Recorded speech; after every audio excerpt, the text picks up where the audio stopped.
Hello, bienvenue dans cette nouvelle vidéo dédiée à la douance. Aujourd'hui, ça va être une vidéo assez courte sur les pour ou contre de passer le test, donc le WAIS 4. J'ai passé le WAIS 4 il y a maintenant 2 ans et demi et je me suis posé quand même beaucoup de questions avant de passer le test parce que mine de rien, c'est une sacrée étape dans la découverte de soi et aussi ça a un certain coût, on va pas se mentir. Mais avant de passer le test, j'ai regardé énormément de choses sur internet et j'arrivais pas vraiment à me décider si c'était pertinent ou pas de le passer et si ça allait m'apporter quelque chose. Mais surtout, je voulais avoir les meilleures motivations possibles avant d'avoir cette étape-là. Mine de rien, c'est un sacré changement et j'aurais aimé savoir, à l'époque de ma phase pré-diagnostic, qu'est-ce qu'un haut potentiel pensait de pour et de contre pour passer le test.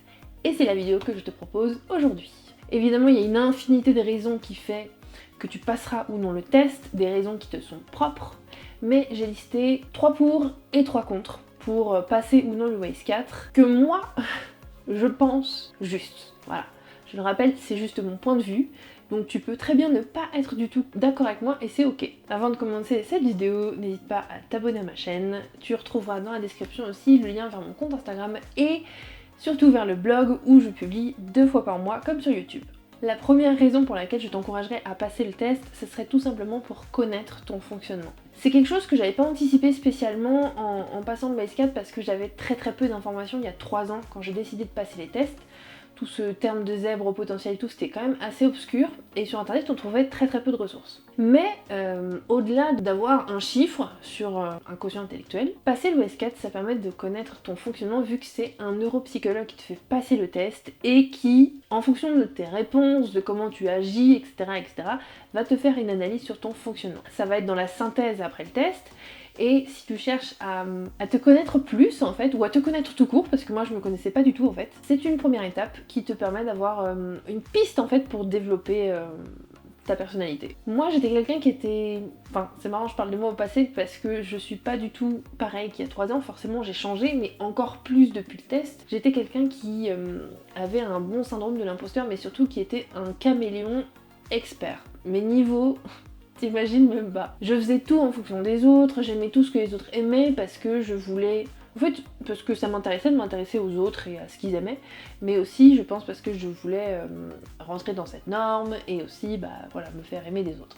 Bref. Et quand tu fais un peu taire toutes ces voix dans ta tête, pas de trucs de schizophrène, mais des voix qui... comment expliquer ça ? C'est un peu comme un brouhaha sans cesse en fait, et quand tu te dis bon, stop, on met tout sur pause, qu'est-ce que j'aime ? Qu'est-ce qui me fait vibrer ? Qu'est-ce que j'ai envie de faire ? Mais sans écouter ce que disent les autres. Voilà. Et c'est ce qui m'a aidé en fait. Le WAIS 4 m'a aidé à comprendre une partie de mon fonctionnement, ou au moins des pistes de mon fonctionnement, et ensuite, petit à petit, j'ai appris à me connaître, tout simplement. La deuxième raison pour laquelle j'ai passé le WAIS 4, c'était d'arrêter de douter de moi-même et d'avoir une confirmation sur la douance en fait, qu'il y avait. Par contre, j'étais vraiment en phase avec ça quand j'ai passé le test, et je voulais vraiment avoir cette confirmation. D'ailleurs, j'en parle dans beaucoup de mes vidéos YouTube. J'en avais marre de passer par des phases up and down où je me disais oui, je le suis, ou au final, non, je le suis pas parce que je suis nulle, parce que je suis nulle en maths, parce que ce genre de choses.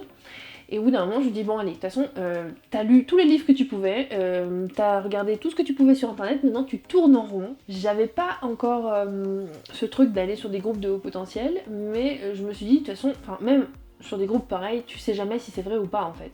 Tu sais pas si t'es victime d'un effet Barnum. L'effet Barnum, c'est appelé aussi effet de validation subjective ou effet de validation personnelle. Et en fait, quand ça s'applique à la douance, c'est de lire tous les symptômes ou caractéristiques du HP et de se dire en fait je suis comme ça, je ressens ça, donc c'est que je le suis. Par exemple, le sentiment de décalage, c'est une des caractéristiques du haut potentiel, mais ce n'est pas parce que tu te sens en décalage que tu es forcément haut potentiel. Pour avoir cette confirmation et ne plus avoir ce doute permanent et de se dire peut-être qu'en fait je suis con comme un balai et j'ai juste un effet Barnum gros comme as, j'ai décidé de passer le test. Et pour moi, ça a été la meilleure raison à ce moment-là de le passer, et je trouve que c'est toujours une des meilleures raisons pour se décider à passer le test. La troisième raison pour laquelle je t'encouragerais à passer le test, c'est une raison que je n'avais pas imaginée avant de passer le test, et je trouve qu'elle a toute sa place dans cette vidéo. Ce serait de diagnostiquer une douance ou non, mais aussi d'autres troubles qui sont associés à ça. Donc par exemple le TDAH, trouble dissociatif de l'attention avec ou sans hyperactivité, et aussi des troubles autistiques comme le syndrome autistique Asperger. Je sais pas trop comment ça se dit, je suis pas du tout concernée par ça, mais je sais qu'il y a certaines personnes abonnées à cette chaîne qui ont un trouble autistique Asperger. Je sais pas si ça se dit comme ça, je suis désolée si je le dis pas très bien, mais bref, je pense que tu m'as compris. Le neuropsy, quand tu passes le test, en fait, comme je l'ai dit dans le pour numéro 1, il va détecter douance ou non, mais surtout il va chercher à connaître ton fonctionnement cognitif, je pense. J'ai pas envie de me tromper, mais en gros, ouais, ce qui se passe un peu dans ton cerveau et comment tu réagis par rapport au test. Bref, j'en ai déjà parlé. À l'issue de ce test et lors de la restitution, il peut très bien te dire ok, il y a douance ou non, il n'y a pas. Mais par contre, il y a peut-être ça ou il y a peut-être ça. Donc TDAH, trouble autistique, ce genre de choses. Il y a encore plein de pathologies dont je suis même pas au courant parce que je suis pas du tout formée sur ce sujet et ça me concerne pas. Mais voilà, ça peut être aussi un moyen de toujours de connaître un peu plus ton fonctionnement sur des choses qui sont annexes, en parallèle. C'est vraiment quelque chose qui va pouvoir t'aider à comprendre ton atypie. Parce que être atypique, c'est pas forcément être au potentiel, c'est tout un tas de choses. Ça peut être de l'hypersensibilité aussi, mais ça non plus, ça me concerne pas spécialement, donc je pourrais pas t'aider là-dessus. Parce que oui, tous les hauts potentiels ne sont pas hypersensibles.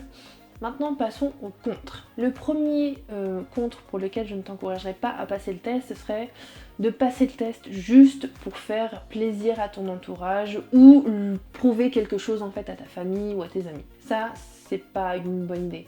C'est pas sain déjà, mais surtout à quoi ça sert en fait, tout simplement. Faut juste se poser les bonnes questions quand on passe le WAIS 4 et ça c'est quelque chose que je t'encouragerais pas à faire. Alors je te dis ça, mais forcément quand j'ai passé le test, vu que personne me croyait, je me suis dit, et ça a été une de mes motivations, je me suis dit je vais leur prouver en fait qu'ils ont tort et je vais passer ce test. Et ils vont voir que peut-être, parce qu'il y a toujours le syndrome de l'imposteur qui me disait non tu ne l'es pas. Mais voilà, quand j'ai passé le test, je me suis dit je vais leur prouver en fait qu'ils ont tort. Et ça c'est pas un bon fonctionnement. Parce que tu marches à la colère, parce que tu le fais pas pour toi en fait. Alors j'ai pas passé le test que pour ça, pour prouver à ma famille, pas du tout. Je passais essentiellement le test pour les 3 pour que je t'ai montré, enfin plutôt les 2, parce que moi le TDAH, j'en avais jamais entendu parler. Et je pense pas que ça me concerne. Donc voilà, si tu veux avoir les résultats du test pour le prouver à ta famille, ce n'est pas une bonne idée. Pourquoi ? Parce que moi aussi j'ai pris les résultats de test comme ça, je les ai montrés à ma famille et j'ai eu certaines personnes qui m'ont dit ah peut-être que je le suis moi aussi du coup. Et sinon j'ai eu du ah oui, mais en fait ils s'en foutent, ils le disent pas et puis ça les intéresse pas quoi, tout simplement. Donc voilà, je dis pas que c'est pareil pour toi, mais je dis juste que c'est pas une bonne motivation. Le contre numéro 2, qui m'a aussi... c'est aussi pour ça que j'ai voulu passer le test. Et en fait, on va faire une petite parenthèse. Quand j'ai passé le test, moi j'étais pas au courant qu'un neuropsy allait te donner tout le fonctionnement que tu pouvais avoir. Pour moi, il disait juste, c'était binaire en fait. Oui ou non, tu l'es ou tu l'es pas. Et ton QI, c'est tout ce qu'il fallait. Et donc le contre numéro 2, ce serait de passer le test juste pour avoir ton quotient intellectuel. Alors, pourquoi le faire en fait ? Tout simplement. Qu'est-ce que ça t'apporte de savoir si t'as 110, 130, 150 de QI ? Quel est le but ? Voilà. Alors, encore une fois, je ne suis pas une bonne élève et je te fais part de mon expérience. Moi, je l'ai passé aussi pour avoir un chiffre et surtout, pendant la restitution, j'étais tellement dans le est-ce que je suis ou pas, est-ce que je suis ou pas, est-ce que je suis ou pas, que j'ai absolument rien écouté de ce qu'a dit la neuropsy, alors que pourtant c'était très intéressant. Je m'en rappelle absolument pas, enfin je pense que j'ai dû écouter d'une oreille, mais dans ma tête j'avais encore le syndrome de l'imposteur qui était là en mode mais qu'est-ce que tu fous ici, pourquoi t'es dans ce bureau, qu'est-ce que tu fous, tu ne l'es pas. Et en fait c'est seulement à la fin qu'elle m'a annoncé oui il y a tant en fait, ton quotient intellectuel est de tant. Au final quand tu le sais, oui et alors en fait, tu vois, le quotient intellectuel ça ne définit pas ce que tu es, ça ne définit pas ce que tu ressens, et pour moi c'est un peu comme si elle va être totalement pétée ma comparaison. C'est comme si j'avais un disque dur plus important que les autres en fait. Voilà, j'avais une capacité de mémorisation plus importante que les autres parce que j'ai un QI plus élevé. Mais ça veut pas dire que je suis plus intelligente que quelqu'un d'autre, tu vois. Il y a la culture, il y a plein de choses qui font l'intelligence.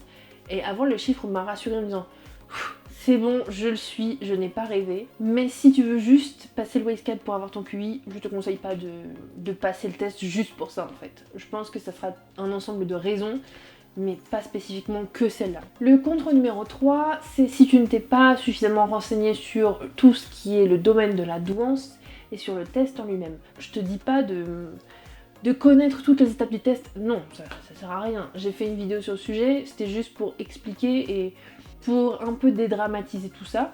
tu la retrouves d'ailleurs juste au-dessus dans le petit i. Mais si tu entends parler d'un phénomène de douance et tu dis ah bah finalement peut-être que je le suis et direct après tu prends rendez-vous chez le psy, chacun son truc, mais c'est pas un truc c'est pas quelque chose que j'encouragerais. Et c'est pas généralement le parcours que les jeunes zèbres en pré-diagnostic ont. Généralement tu en entends parler par quelqu'un ou par internet ou via la série HPI qui est passée sur TF1 il y a un bail, que j'ai toujours pas regardé, que je regarderai pas. Et ensuite, t'as toute une étape de tu veux savoir ce que c'est, tu vas entrer en contact avec des gens qui ont été détectés, tu vas regarder des articles de blog, tu vas regarder des vidéos YouTube, dont moi, merci. Tu vas regarder tout un tas de choses, des articles de presse s'il y a, ou de psychologues, des choses comme ça, plein de choses. Et après, à la fin, tu diras bon bah finalement est-ce que je le suis ou pas, est-ce que j'ai besoin de passer les tests ou est-ce que j'ai pas besoin de les passer, et voilà. Mais c'est un processus, c'est je sais pas combien de temps ça dure. Si vous êtes diagnostiqué, si l'un de vous est diagnostiqué et a passé le WS4, dites-moi en commentaire combien de temps ça vous a pris entre le moment où vous avez entendu parler de ce phénomène de zèbre potentiel, etc. et jusqu'au moment en fait où vous avez passé le test. Moi par exemple, il s'est passé, je dirais 1 an et demi. Ouais, c'est ça, 1 an et demi. 1 an et demi, ça a été très très long. Il n'y a pas de durée spécifique, mais je dis juste que avant de passer un test, en fait, n'importe lequel, surtout celui du WS4, voilà, le test de la douance reconnu, le mieux, je pense, ce serait quand même de te renseigner en lisant des ouvrages ou en regardant des trucs sur le sujet, quoi. Alors, je n'ai pas envie d'avoir un débat pardon, dans les commentaires sur les livres de psychologues, genre je pense trop, etc. C'est pas un livre que je relirais forcément, mais c'est un livre qui m'a aidé en fait quand j'ai voulu savoir si j'étais haut potentiel ou non. Et surtout, c'est un livre qui m'a aidé à comprendre ce que c'était et ce que ça impliquait. Maintenant, bah voilà, je le prête à des connaissances quand ils veulent en savoir plus sur le sujet, mais ça s'arrête là. Mais bref, je n'ai pas envie d'avoir de débat là-dessus. Chacun fait comme il veut et mine de rien, bah c'est une source à prendre en compte ou à ne pas prendre en compte. Chacun est libre de faire ce qu'il veut.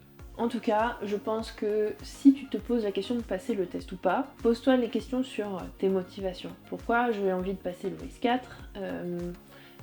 en quoi ça va, qu'est-ce que ça va m'apporter, ce genre de choses. Bon, évidemment, je pense que tu vas te poser 1 milliard de questions et au bout d'un moment, il va falloir sauter le pas si tu veux le faire réellement. Je me suis posé un tas de questions, j'ai douté énormément et c'est ok et c'est normal. Et au bout d'un moment, bah, je me suis dit il faut que je le fasse.